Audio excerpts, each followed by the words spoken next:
पंगा लेना महंगा पड़ गया।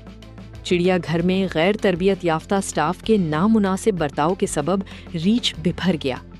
तफसीलात के मुताबिक सवात से सामने आने वाली वीडियो के मुताबिक मुनासिब तरबियत ना होने से चिड़ियाघर स्टाफ रीछ को काबू करने में नाकाम रहा और बमुश्किल जान बचाने में कामयाब हुआ।